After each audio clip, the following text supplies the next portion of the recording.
chopsticks. He said, "You're not doing that right."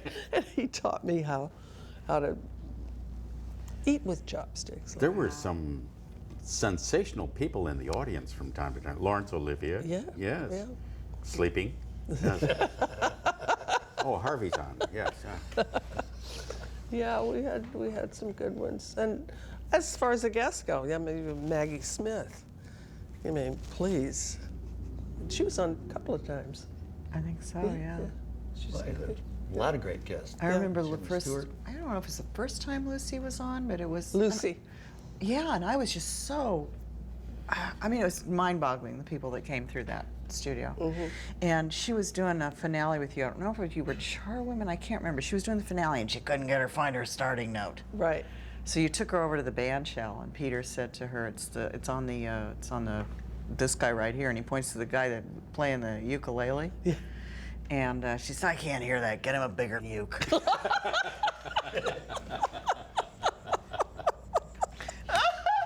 Lucy. Well, she's during that week, orchestra night. We had a break, so we went across to the farmers market, and we're having a little Italian food or whatever, And so she says, "Kid," she always called me Kid. She said, "It's great that you've got Joe, to be. You're the good cop. He's a bad cop, to do." That's right. Because I could never be confrontational with anybody, with the writers, except the time. Except for Harvey. Except for Harvey. But she said, "Now that's like it was when I was married to the Cuban."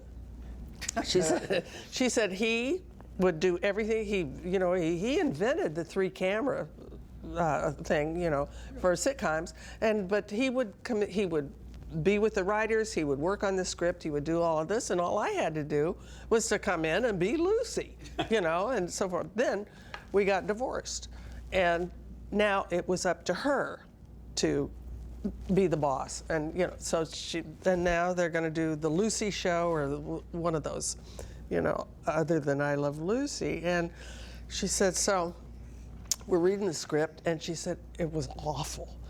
It was awful. And I thought, how am I going to tell these writers? She said, so they went to lunch, and she went into her office, and she said, I'm going to have to be the boss now, and I'm going to have to talk to the writers because Desi's not here anymore. So she went out after lunch, and she sat down and told them she said, I sat down and told them in no uncertain terms how they had to fix this, they got to do that, she said, and kid, that's when they put the S on the end of my last name. That's great. I was in bed with Lucille Ball on your show. Yes, Remember? yes, yeah. Ted and Alice, whatever. Yeah, Bob and Ted, yeah. And so that's my claim to fame. That and kissing Steve Lawrence. Yeah. Do I have memories of Bernadette? I tell you. Memories. Oh, memories. Memories of Bernadette. Memories. Oh, she was the very first person we booked on the show. Really? Yeah. She was, Joe and I went to see her in Dames at Sea. She was working. She was doing this darling, campy play, kind of like The Boyfriend was. And she was about 19 or 20, I guess. And she just was so fantastic. We went backstage afterwards, and this was in the summer before we were going to go on in the fall. And we just said, we'd love to have you come and be a guest on the show. She wasn't the first guest, but she was the first person we ever asked to be on, yeah. And, well, she was a semi-regular. As I said, she and Stevie Lawrence and Kenny Berry were semi-regulars. Of course, really, we were very bright when it came to Conway here. He was on so often that finally we said, duh, why don't we have him on every week? And that was the 9th year. Yes. You were on about twice a month, always. Yeah, you were doing 33 shows a year, and I said, gee, I'll tell you what, I'll do 32 shows, and the last week I would like to have off in case I get a guest shot somewhere. And my guest shot was on the show. Right. So I would come back and do all 33. Yeah. Just guesting this week. I mean, how stupid were we to wait that long? But anyway, that's the way it was. I did so many shows that I thought I was a regular, actually. Yeah, I came from Cleveland. I didn't want to be in this business, and somebody said, well, you've got to be now. You did McHale's Navy, and so I thought, okay, well, I'll just kind of continue as long as I can. So I wasn't really looking to be in the business. And when I did the Carol Burnett show, it was so comfortable and was so much fun and everything. I said, well, maybe I'll stay in the business. So I eventually, just as I said, I was doing 32 shows a year, and then the last week I would do the 33rd show. Vicki, you remember when you first started the show, when did you get started being asked for autographs? Immediately? Yeah, because I went back to Inglewood, where Carol found me, and went to dinner, went to Bob's Big Boy with one of my old girlfriends from high school, and this little kid came up and said, are you on the Carol Burnett show? And could I have your autograph? And Nancy, my girlfriend, was like, you've changed. I said, I haven't changed. Nothing has changed. Everybody settle down. That's kind of weird, too, because people think That you've changed. that I've changed, Yeah. but it's their attitude towards you that sometimes it's, Yeah. yeah. I remember my first autograph. I was in an acting class. I'd only been out in Hollywood for, I don't know, a few months. I was in class and I was at a service station filling up with gas, and I noticed a car over there with an out-of-state license plate. A guy was looking at me. And finally he said, excuse me, are you an actor? And I said, well, I've been in acting class. I said, well, yes, I am. He says, I thought so. Can I have your autograph? I said, well, of course. So he handed me a piece of paper and a pencil, and I signed my name and handed it back to him. And he looked at it and said, Lyle Wagoner. Never heard of you. Handed it back to me and drove away, leaving me with my autograph in my hand. What a wonderful start to my career. I go into restaurants and I go up to people eating and I say, excuse me, would you like my autograph? They go, what? I don't, what, is anybody, who is? And my wife is always going, I've got to take him home. Yes, he's not well. The first time I was ever recognized on the street was after I'd been doing the Gary Moore show for a while. And I'd given some autographs, but this one was this, I was going to cross the street, and this man stopped me. Now, his wife was already across the street. She went ahead of him. And he stopped me. He said, aren't you that girl on the Gary Moore show? And I said, yes. And he said, hey, May, to his wife, she ain't such a dog. Keeps you humble, doesn't it? Sure does. I remember we were in Hawaii the first time you ever came to Maui, and we went to the ladies' room at dinner. And somebody asked for your autograph under the stall. Excuse me, can I please have your autograph? And you, not only did you sign it, but you passed it over to Hairnet under the stall. We have a lot of toilet stories. I know. And You then and I have Vicki had passed some it over to lovely me, moments yeah. in the It was a joy. crapper. Tinkalatorium. I've never heard I that love word that. The before. That's great. Tinkalatorium, yeah. I remember when we flew down to Australia. Australia to Oh, open the yeah. Opera House. Oh, Yeah. God. And it's like, took, what, 22 hours to get there or some damn Yeah. thing? Oh, And it God, was like yeah. back in the day when Qantas gave you those What's My Line sleep masks so you could pretend you were drooling in private. And we'd land on the, because people are always asking me, is Tim really like this in real life? And this is one of my favorite stories. I said, we land on the tarmac. There has not been a peep out of Tim, who was a gymnast in college, so you know he's very agile. So here he comes rolling down the aisle, the first class, and he's careening off the seats going, ow, yipes, whoa. The flight attendants are up there in their jump seats going, oh my God. He's crashing he slams against the pilot's door. He stands up, he faces all of us. He's got the sleep mask on like a bra. And as we screech to a halt, he says, wow, rough landing, and walks back to his seat. Well, the memory I have of you in Australia was when everybody was going out to dinner or doing whatever, you know, and so we made a date with you to go out to dinner. And you were a couple floors below us, and so we called. We said, meet you in the lobby. And you said, no, just come on by and pick me up, and then we'll all go down together. Okay, so Joe and I went down, and we go to your room, and we knock on the door. You said, it's open, come on in. And we walk in, and you're in bed with a sheep.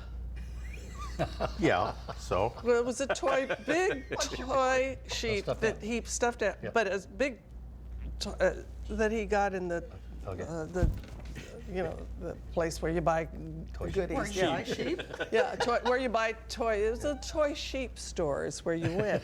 So, and you're smoking a cigarette.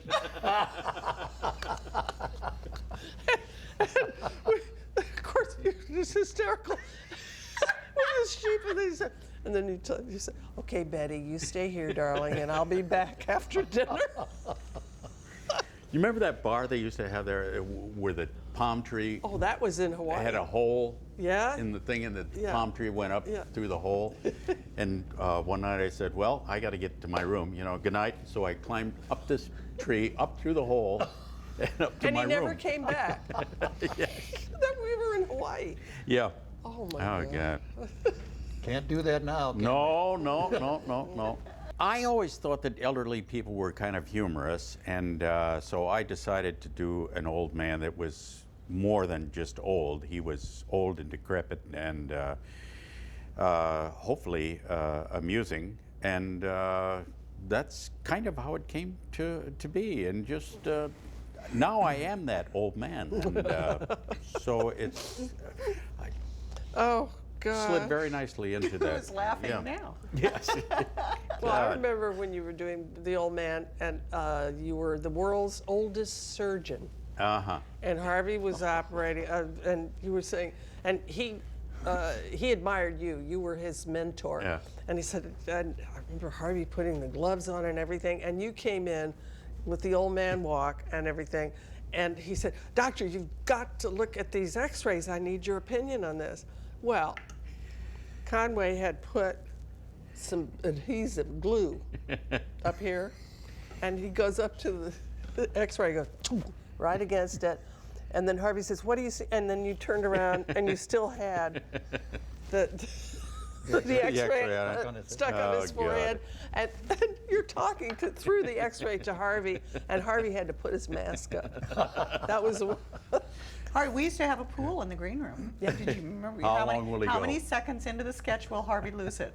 yeah, right. Yeah, you could win big bucks back then. Yeah. The most difficulty I have is working with animals. I worked with every animal there is. The worst was working at Disney. You go to Disney, you go to wardrobe first, and then you meet your animal because you know you're going to be working with something, a dog, a cat, mule, or whatever. I worked with a dog on one of the Disney movies. And then I worked with a Bengal man-eating tiger. There's a reason they call him man-eating tiger, because he does eat men. If he turns on you, he will go for you, rip your throat out, and Now this man-eating tiger is tied with a chain in the back seat of a car, and I am riding with another performer, John Amos, and we're driving, and this man-eating tiger is leaning right in here going now all he has to do is go and my neck is gone, and I'm supposed to be casually driving, and John Amos has the window down, and he's with his head out the window because he knows there's no sense of killing two people in here, and I'm driving this thing. Now the director stops the car because we're being pulled by a camera car, and so we're in the car and back, and he stops. He says, "You look frightened." I said, "Really?" I said, Well, I'm a little leery about this in the back seat here. I said, I know he has a chain on him and everything, but I said, you'll notice that he has pulled the seat belt out that it was wrapped around him. I said, if he can do that, I'm sure they could snap that chain and come over and rip my throat out. He said, well, you know, and so I said, well, he said, I don't know what, the trainer now comes, and of course they don't get involved. So he says to the trainer, what's wrong with this tiger? And he said, I don't know. And I said, you know, maybe I have a suggestion. You know, I see a lot of National Geographic and everything, and I see man-eating tigers in there, but I never saw one with an overcoat on and a scarf and a pork pie hat. And I said, now this particular tiger has that wardrobe on. And I said, it's hot in here. And I said, I know the jungle is hot, but you put a coat on this guy and a scarf and a hat, I said, that's gonna probably irritate him a little bit. So I don't want him to take his irritation out on my neck. So we did shoot a little bit more, but not a great deal, you know. So if you ever see the movie with John Amos and I and Ben Gill, Man-Eating Tiger, you'll notice that whenever we leave the room, rather than guy jumping up and going, I gotta get out of here, I gotta get out of here, and you'd walk very slowly because this guy could tear your leg off on the way out of the door. And that would hold up production. I did a picture at Disney. The guy said, you know, you can have this pie thrown in your face. And you go, pie. Okay, now we know that first of all, Disney, it's going to be a real pie. It isn't going to be fake. It's going to be a cherry pie with that gloop that goes down your collar. So you say, okay, so I'm in here at 5:30, and the first thing they're going to do is hit me with a pie. So that means that all day long, this crap's going to be going down my shirt. It's going to be sticky. I'm going to be with this thing at lunch. They're going to have to match it again, and the guy's throwing another pie.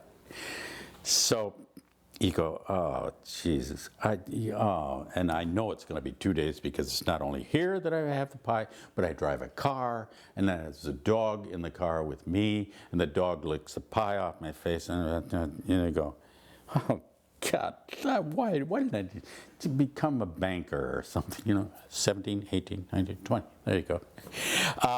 So you go, okay, so I'm coming down the street at 2 o'clock in the morning. I've been hit with a pie. And so all of this stuff is down the collar and everything. And in front of me, or riding the bike and pedaling the bike, is a guy in a dog outfit, in a St. Bernard outfit. And he's going on the bike, and we're going down the street. And I have this pie all over my face, and it's cold and 3 and everything. And he has his dog out costume on, and the hair is going in his eyes. So I see that he can't see where he's going, so I reach back and put the hair out of his eyes so he can see where he's going. So the director goes, cut. He said, excuse me. He said, do you think it's logical that you would take the hair out of the dog's eyes? I said, logical? Look at me. It's 3 o'clock, right? I have pie, not only on my face from this morning, but down my shirt. And you ask me if it would be logical if I took the hair on this dog, which is not really a dog, there's a guy in here pedaling this bike, and you ask me if I would. It's the only time that I really got upset on a set.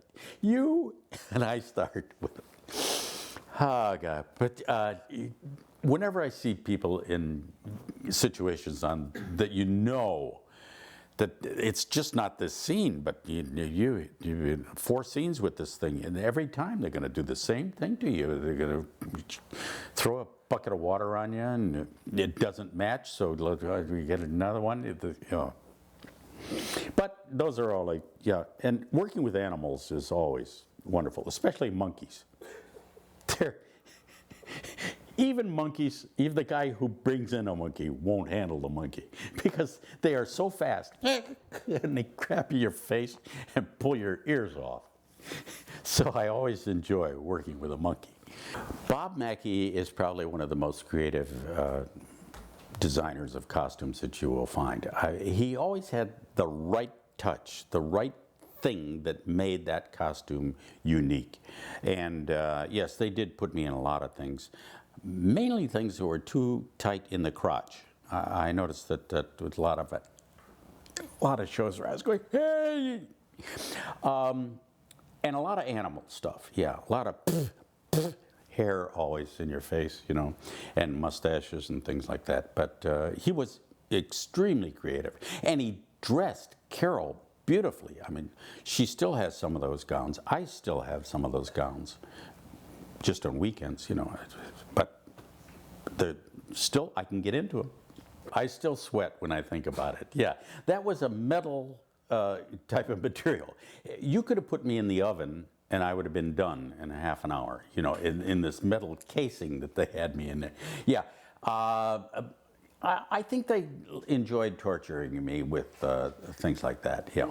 I never liked playing animals because you had to wear the whole outfit, the lion head and all that. I was the guy that was sweating all the time, and Harvey was walking around in his shorts, ready to go out in the jungle and find Jane, and I was in this lion outfit. We were at a party, and I had been overserved by the bartender, and so I went into the bathroom and I wrapped myself totally with toilet paper so I looked like a mummy. And they took a picture of it, and I put it on my license so it looked like my license, and this card, which you'll show them in a moment. And on the way home, I thought, you know, it would be funny if I got pulled over by a cop because I was still in this mummy outfit. And so I drove erratically or strangely, and attracted a cop, and he pulled me over, and he said, okay, came to the window, and he said, roll down the window, and I rolled down the window, and this was the picture he saw of me, and he said, let me see your license, and I gave him this, and he went, and he looked at me, he looked at the picture, looked at me, okay, just be careful on the way home, okay? Gave me the license back. Well, first of all, the sketch stunk. I told him that.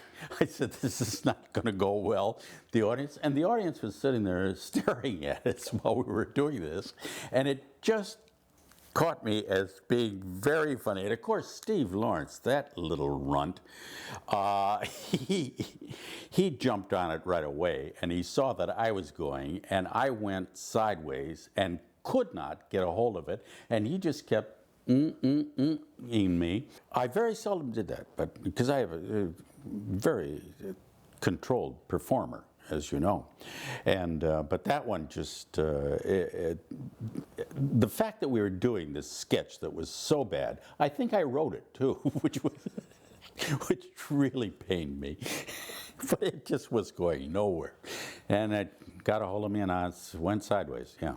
Well, I had just had my prostate removed, and I had to get on this submarine thing to, you know, periscope, and I would sit on it eventually and it would come down. Now, having your prostate removed that afternoon and coming down on this thing, and Harvey saw the humor in that. So that's why when it came down and banged on the bottom of the floor, I went like that. Harvey went into convulsions because he could imagine what I was going through. So there were outside elements that lent to pain and agony and torture.